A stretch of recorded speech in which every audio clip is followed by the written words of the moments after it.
నారాయణం నమస్కృత్య నరం చైవ నరోత్తమం దేవీం సరస్వతీం వ్యాసం తతో జయముధీరయేత్. నారాయణునికి తపశ్శక్తిలో ఆయనతో సమానుడైన నరోత్తముడు నర మహర్షికి, చదువుల తల్లి సరస్వతీ దేవికి, వాన్మయాధీశుడు వ్యాస మహర్షికి నమస్కరిస్తున్నాను. అజమజరమనంతం జ్ఞానరూపం మహాంతం శివమమలమనాదిం భూతదేహాదిహీనం సకలకరణహీనం సర్వభూతస్థితంతం హరిమమలమమాయం సర్వగం వందయేకం. నమస్యామి హరిం రుద్రం బ్రహ్మానాంచ గణాధిపం దేవీం సరస్వతీం చైవ మనోవాకర్మభిః సదా. పుట్టుకగాని ముసలుతనము గాని లేని కళ్యాణ స్వరూపుడు, అనంతుడు, జ్ఞాన స్వరూపుడు, విశుద్ధ చారిత్రుడు, అనాది అయినవాడు, పాంచభౌతిక శరీరుడు కానివాడు, ఇంద్రియములు లేనివాడు, ప్రాణులలో స్థానము కలవాడు, మాయకు అతీతుడు, సర్వవ్యాపకుడు, పరమ పవిత్రుడు, మంగళమయుడు, అద్వయుడునగు శ్రీహరికి పాదాభివందనం. మనస్సులో, మాటతో, చేతుల ద్వారా ఆ శ్రీహరికి, శివునికి, బ్రహ్మకి, గణేశునికి, సరస్వతీదేవికి సర్వదా నమస్కరిస్తూ ఉంటాను. ఈరోజు శ్రీ మహావిష్ణువు దేవతలందరినీ సృష్టించిన తరువాత ఆ దేవతలంతా విష్ణుమూర్తిని ఎలా ప్రార్థించారో శ్రీకృష్ణుని ద్వారా గరుడునికి చెప్పబడిన గరుడ పురాణంలోని బ్రహ్మఖండంలోని 6వ అధ్యాయం నుంచి 9వ అధ్యాయం వరకు తెలుసుకుందాము. శ్రీకృష్ణుడు గరుడునికి అత్యంతోత్తమ విష్ణుస్తుతుల భావాన్ని చెప్పసాగాడు. విష్ణువు దయవల్ల పుట్టిన దేవతలంతా ఒక్కొక్కరుగా ఆయనని ఇలా స్తుతించసాగారు. ఖగేశ్వర అంటే పక్షేంద్ర, ఓ గరుడుడా, ముందుగా లక్ష్మీదేవి ఆయన గుణాలన్నింటినీ స్తుతించేటంత మహా అద్భుత శక్తి తనకి లేదని సిగ్గుపడుతూ చెప్పింది. పిమ్మట ఇలా అంటూ ఉంది: హే నాథ, నేను మీ పాదార విందాల వద్ద నతమస్తకనై జీవిస్తాను. మీ చరణాలను తప్ప వేరేమీ ఎరుగను. ఓ దేవదేవా, ఓ ఈశ్వర, మీలో అనంత గుణాలున్నాయి. హే దామోదర, మీరు నాకు తమ శరీరంలోనే స్థానమిచ్చి నన్ను రక్షించండి. మీరు తప్ప వందనీయులు వేరొకరు నాకు కనబడటలేదు అని లక్ష్మీదేవి అనగానే బ్రహ్మ ఇలా స్తుతించసాగాడు.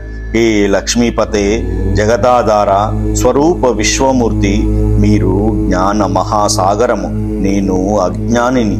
మీరు శక్తిలో అసీములు, నేను అల్పజ్ఞుడని, అల్పశక్తుడని. మిమ్మల్ని సేవించుకునే భాగ్యాన్ని నాకు శాశ్వతంగా ప్రసాదించండి. దానికి ముఖ్యంగా నాలోని అహంకార మమకారాలను నశింపజేయండి. ఓ రమేష, ఓ అచ్యుత, అసన్మార్గం వైపు చూసే నా ఇంద్రియాల చూపును మళ్లించి మీ చరణ కమలాలపై నిత్యానురక్తంగా నా మనసు నిలిచేలా దయచేయండి. మిమ్మల్ని సంపూర్ణంగా స్తుతించే సామర్థ్యం నాకు లేదు, అయినా మీరు నా పట్ల ప్రసన్నులు కండి ప్రభు అని బ్రహ్మదేవుడు అనగానే వాయుదేవుడు ఇలా స్తుతించాడు: ఏ ప్రభో, దేవతలంతా మీ సేవకులమే. మీ చరణారవింద సాన్నిధ్యం పరమ దుర్లభం. రమేష, జగన్నాథ, అచ్యుత, లోకంలో మీ భక్తి పట్ల విముఖులు, పాపకర్ములు, అత్యంత దుఃఖితులనగు ప్రాణులను అనుగ్రహించుటకే మీరు అవతరిస్తారు. ఓ వాసుదేవ, మీరీ అవతారాలలో గో బ్రాహ్మణ దేవతాదుల క్షేమ కళ్యాణాలకై ఎన్నో రకాల లీలలను చేయించారు. దేవదేవ, మీ చరిత అమృతాన్నెంతగా ఆస్వాదించినా, మీ గుణగానాన్ని ఎంతగా చేసినా నాకు తనివి తీరడం లేదు. కావున ఓ ముకుంద, ఒక అవిచల భక్తునితో సమానమైన భక్తిని మీ పట్ల నాకు ప్రసాదించండి. దాని ద్వారా నా మనసు మీ చరణాలపైనే లగ్నమై ఉండేలా నన్ను అనుగ్రహించండి. నా మనసు మీ చరణాలపైనే లగ్నమై ఉండేలా అనుగ్రహించండి. నా నిద్ర నీ వందన రూపాన్ని ధరించాలి. నా సంపూర్ణ ఆచరణ నీకు ప్రదక్షిణగా మారాలి. నా వ్యవహారం ఏదైనా నీ స్తుతి రూపమే అయి ఉండాలి అని తలుచుకుంటూ నీ పాదాలపై నన్ను నేను స్వయంగా సమర్పించుకుంటున్నాను. నేను దేనిని చూసినా అది నాకు హరి ప్రతిమగానే కనిపించాలి, అంటే హరి రూపంగానే కనిపించాలి అని ఆ వాయుదేవుడు ఆ శ్రీ మహావిష్ణువుని ప్రార్థిస్తూ ఉన్నాడు. ఏది మాట్లాడినా అది హరి భజనమే కావాలి. ఇలా చెయ్యగలిగేలా నన్ను అనుగ్రహించండి అంటూ మహాత్ముడైన వాయుదేవుడు విష్ణువు ఎదుట నిలబడి ప్రార్థించసాగాడు. దాని తరువాత చదువుల తల్లి సరస్వతీదేవి శ్రీహరితో ఇలా అంటూ ఉన్నది.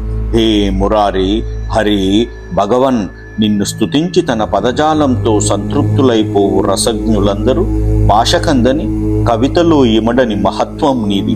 నిన్ను పూర్తిగా ప్రశంసించడానికి ఏ ఒక్కరి బుద్ధి చాలదు.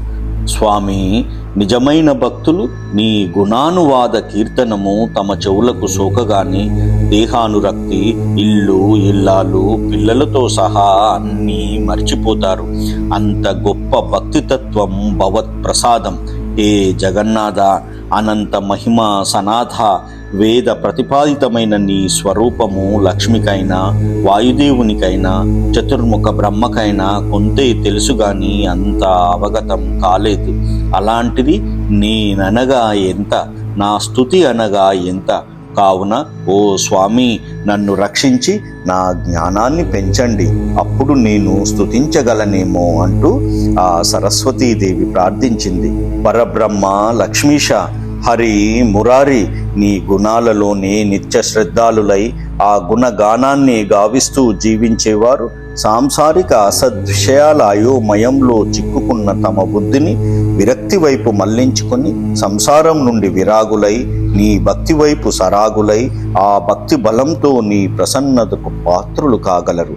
అప్పుడు వారికి నీ ప్రత్యక్ష దర్శనమవుతుంది. కాబట్టి ఏ జగదానందకారక, నీ గుణ కీర్తనంలో నిమగ్నురాలనై నన్ను నేనే మర్చిపోయేటంత భక్తి భావాన్ని నాకు అనుగ్రహించు అంటూ ఆ సరస్వతీమాత విష్ణుమూర్తిని ప్రార్థించింది.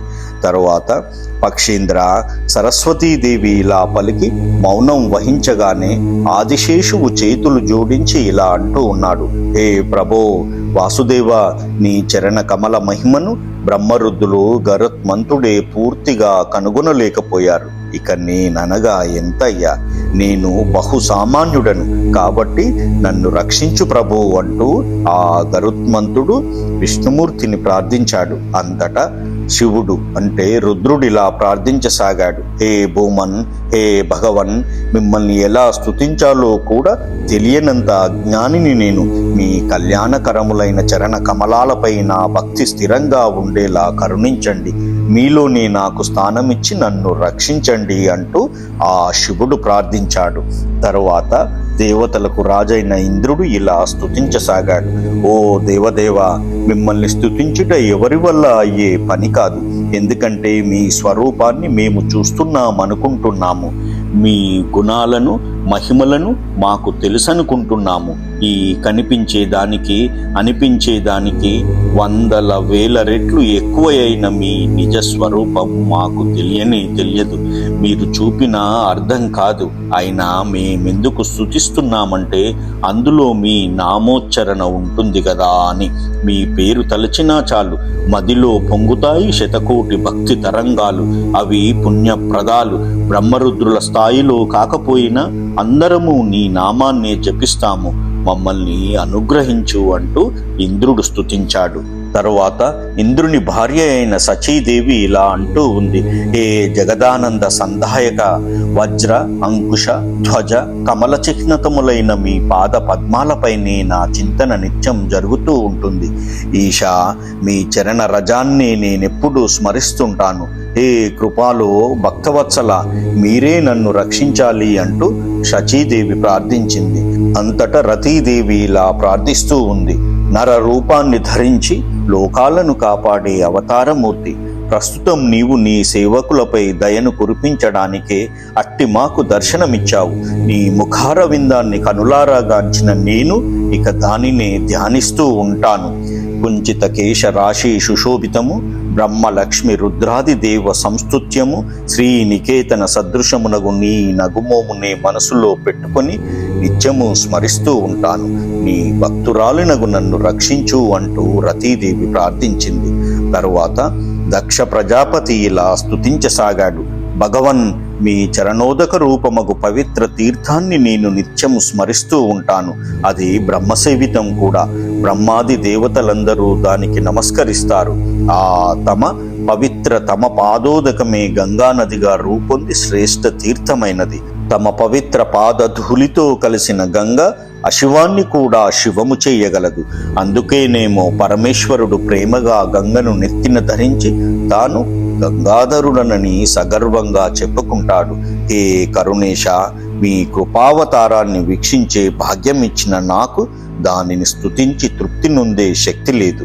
దయచేసి నాకు ఆ శక్తిని ప్రసాదించి రక్షించండి అంటూ దక్ష ప్రజాపతి ప్రార్థించాడు. తరువాత బృహస్పతి ఇలా కోరుకుంటున్నాడు: ప్రభో, మీ సుందర వదనార విందమే నా మనసులో నిత్యము కొలువుంటుంది. ఇక సాంసారిక విషయాలపై నాకు విరక్తి కలిగేలా చేయండి. పుత్ర, మిత్ర, స్త్రీ, పశు, ధనాదులన్నీ నశించిపోతాయి, నశింప చేస్తాయి కూడా. కాబట్టి మీరు నాకు వీటిపై గల ఆసక్తిని నశింపజేయండి. దేవా, ఈ సంసార చక్రభ్రమణం నాకు నేర్పిన అనుభవం ఏమనగా, ఈ ప్రపంచం దుఃఖంతోనే పరివ్యాప్తమై ఉన్నదని, దీని నుండి ముక్తిని పొందుటకే నేను మిమ్ము శరణు వేడుతున్నాను. నన్ను రక్షించండి ప్రభు అంటూ ఆ బృహస్పతి కోరుకున్నాడు. తరువాత అనిరుద్ధుడిలా స్తుతించసాగాడు: ఏ హరే, రసమయమైన నీ గుణగాన కథయందు కాక స్త్రీపై మనసు లగ్నము చేయువాడు మందబుద్ధి సూకర సమానుడు. ఏ ప్రభో, మజ్జ, అస్థి, పిత్త, కఫ, రక్త మలాదులచే పరివ్యాపితమై చర్మం చే అవేష్టితమైన స్త్రీ ముఖాన్ని మాత్రమే మనసులో పెట్టుకొని నిన్ను తలవని వాని పతనం తథ్యం. నా వంటి సామాన్యునికి పాపమతికి నీ మాయయే బలము. స్వామి, దుఃఖం మాత్రమే ఉండి సుఖం లేశమాత్రము లేని ఈ జనన మరణ చక్రం నుండి నన్ను తప్పించి శాశ్వతంగా నీ చరణ కమలాలనే స్తుతిస్తుండేలా నన్ను అనుగ్రహించవయ్యా అంటూ అనిరుద్ధుడు ఆ శ్రీ మహావిష్ణుని ప్రార్థించాడు.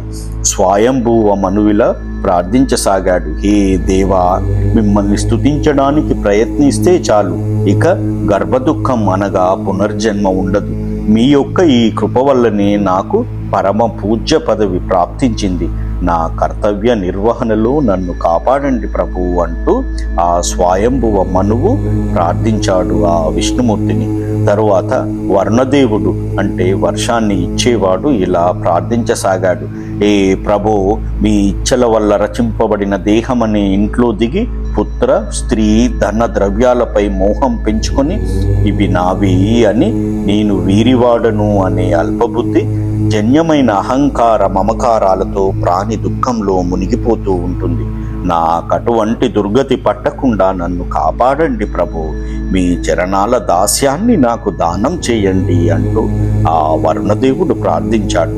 దేవర్షి నారదుడు హరినిలా ప్రార్థించసాగాడు: విష్ణుదేవా, నాకు నీ నామ శ్రవణ కీర్తనలు తప్ప మరేవి రుచింపవు. నిజానికి నాకు వేరే లోకం గాని జీవనం గాని లేవు. అలాగే ఉండే పవిత్రతను నాకు అందించవయ్యా. నా జిహ్వాగ్రంపై, అంటే నా నాలుక కొనపై సర్వదా నీ నామమే ఉండేలా నన్ను అనుగ్రహించు. నీ స్వరూపమే నా మూసిన కనులకు కూడా కనిపించాలి. అదే నా హృదయమంతటా నిండి ఉండాలి అని నారదుడు ఆ విష్ణుమూర్తిని ప్రార్థించాడు. తరువాత భృగు మహర్షి ఇలా అంటూ ఉన్నాడు: హే గరుడుని వంటి అత్యుత్తమ ఆసనానికి అధికారమైన దేవదేవా, మీరు గ్రహించే ఏదైనా సర్వే సర్వత్ర ఉత్తమమై అలరారుతూ ఉంటుంది. కౌస్తుభ మణిని మించిన గొప్ప మణి గాని, లక్ష్మికి సాటి వచ్చు పత్ని గాని, సరస్వతీ దేవికైన యాని ఆత్మ బంధువు గాని విశ్వంలోనే లేరు. అలాగే మీ భక్త కోటిలో మమ్ము నిత్యులుగా అనుగ్రహించి చరిత్రలో మాకొక విశిష్ట స్థానాన్నిచ్చిన మీకు శతకోటి నమస్కారములు అంటూ భృగు మహర్షి ప్రార్థించాడు. తరువాత అగ్నిదేవుడు ఇలా అంటూ ఉన్నాడు: మూల విరాటము నీవే.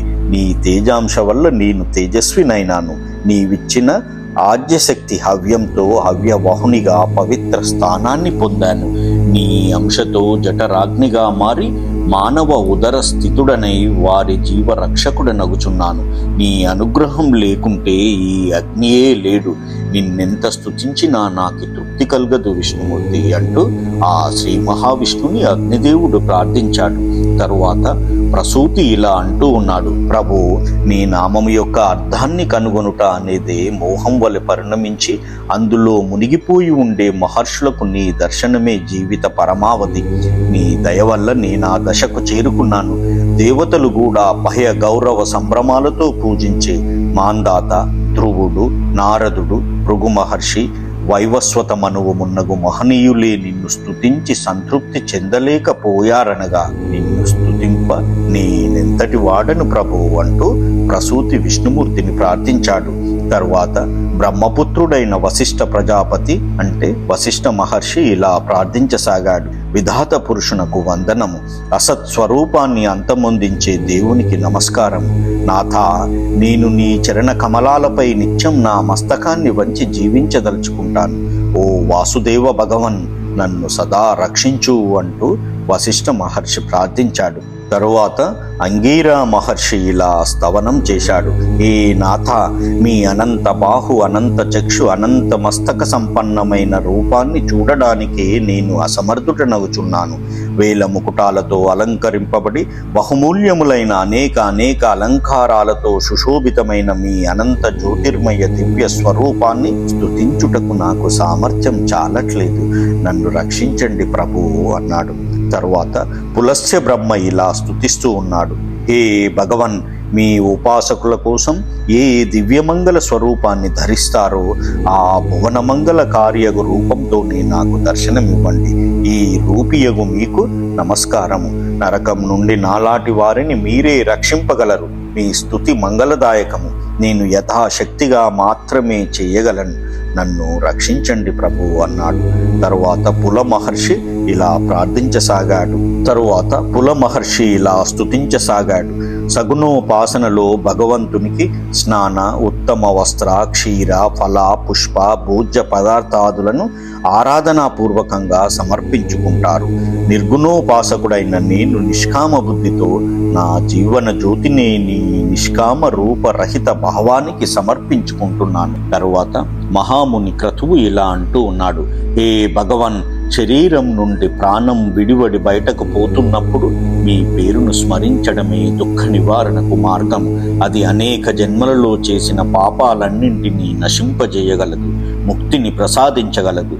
నేను ఆ నామశక్తిని శరణు కోరుతున్నాను. మీ భక్తి గాని, అసలు భక్తి అంటే ఏమిటో గాని తెలియకపోయినా మీ నామస్మరణను ఎక్కడో వినిచేసిన ముక్తిని ప్రసాదించే దయాలు మీరు అంటూ మహాముని క్రతువు విష్ణుమూర్తిని ప్రార్థించాడు. ఏ భక్త్యా వివశో విష్ణో నామమాత్రైక జల్పకాః తేపీ ముక్తిం ప్రయాంత్యాశు కిముతధ్యాయినః సదా. అప్పుడు విశ్వామిత్రుడు విష్ణువునిలా స్తుతించసాగాడు. భగవన్, నీ చరణ కమలాలను ధ్యానించకపోయినా, నిత్యము సంధ్యావందనము చేయకపోయినా, జ్ఞానమనెడు ద్వారానికి తలుపు వంటి ధర్మ కర్మములను పాటింపకపోయినా, నిత్యము నీ కథలనే వింటూ పరవశం కాకపోయినా, అనాథలను ఏమీ లేని వారిని కర్మించే వర ప్రదాతవు నీవు. నన్ను రక్షించవయ్యా అంటూ ఆ విశ్వామిత్రుడు శ్రీ మహావిష్ణువుని ప్రార్థించాడు. నధ్యాతే చరణాంబుజే భగవతో సంధ్యాపి నానుష్ఠిత జ్ఞానద్వార కపాటపాటన పటుర్ధర్మోపినోపార్జితః. నద్యాతే చరణాంబుజే భగవతో సంధ్యాపి నానుష్ఠిత జ్ఞానద్వార కపాటపాటన పటుర్ధర్మోపినోపార్జితః. అంతర్వ్యాప్తమలాపి ఘాతకరణే పట్వీ శ్రుతా తే కథా. ఓ దేవా, శ్రవణేన పాహి భగవన్ మమాతృతుల్యం సదా. మిత్రుడను వైదిక దేవత ఇలా స్తుతించసాగాడు. దేవా, సంసార బంధనాలను త్రించి ప్రాణులకు ముక్తి నొసగే పరమాత్ముడవు నీవు. కళ్యాణ నిదానము జ్ఞానసాగరమునగు నీకు అజ్ఞానినగు నేను ప్రణమిల్లుతున్నాను. అగ్ని బ్రహ్మ రుద్రాదులకే ఆగమ్యము, మహా తేజస్సులకు తపస్సులకు కూడా అగోచరమునగు నీ స్వరూపమునకు నాకు తెలియనిదే. కావున భగవన్, వాసుదేవునిగా పేరొందిన నీ ఒక్కడివే సర్వజ్ఞుడవు. నీవే నన్ను నిత్యము రక్షింపగలవు అనగా తార ఇలా అంటూ ఉంది. విష్ణుదేవ, అనన్య భావంతో నీ పట్ల దృఢభక్తి గలవారు, నీ కోసం అన్ని కర్మలను త్యాగం చేసేవారు, నిన్ను చేరగూరి స్వజనులను బంధుబాంధవులను కూడా పరిత్యజించేవారు, నీ కథలను వింటూ ఇతరులకు వినిపించి జీవించేవారు, ఇటువంటి సాధుజనులకు నీవు తప్ప వేరే ఆసక్తి ఏదీ ఉండదు. ప్రభు, వారినెంత ప్రేమతో చూసి సంరక్షిస్తావో నీ చరణదాసినగు నన్ను కూడా అంతేగా నీ రక్షించు అంటూ తార ప్రార్థించింది. తరువాత నిరుతి ఇలా అంటూ ఉన్నాడు. యోగపూర్వకంగా నీకు సమర్పితులైన వారు భక్తి ద్వారా పరమగతిని పొందుతారు. భక్తి శ్రద్ధలతో నిన్ను సేవించడం ద్వారా, సాంసారిక విషయాలపై అనాసక్తిని సాధించడం ద్వారా, చిత్తాన్ని నిగ్రహించడం ద్వారా జనులు విష్ణు పరమపదమును పొందుతారు. ప్రభో, నన్ను నీ పరమపదానికి చేర్చుకోవయ్యా, ఇదే నా వేడుకోలు అంటూ నివృత్తి అన్నాడు. తరువాత విశ్వక్షేణుడు వైకుంఠ ద్వారం వద్ద ఉండే దళపతి, ఆయన విష్ణునెప్పుడూ దర్శిస్తూనే ఉంటాడు. ఆయన విష్ణువు యొక్క ఆశీర్వాదం కోసం ఇలా ప్రార్థిస్తూ ఉన్నాడు.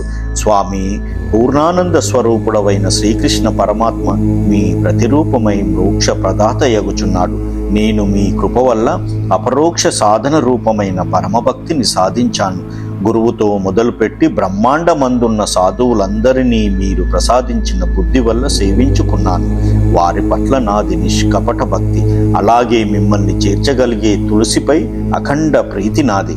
భగవన్, నాకు మీ ఆశీర్వాదం ఒక్కటి చాలు. ఈ విధంగా గరుడ పురాణంలోని బ్రహ్మఖండంలో శ్రీకృష్ణుడు గరుత్మంతునికి ఆ శ్రీ మహావిష్ణువు సృష్టి చేసిన తరువాత, దేవతలందరినీ సృష్టించిన తరువాత, ఆ దేవతలందరూ శ్రీ మహావిష్ణువుని ఎలా ప్రార్థించారో గరుడ పురాణంలో చెప్పబడింది.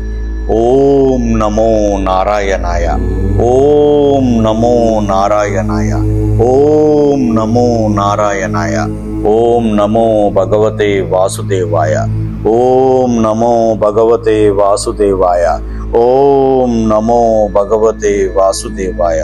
జై శ్రీమన్నారాయణ.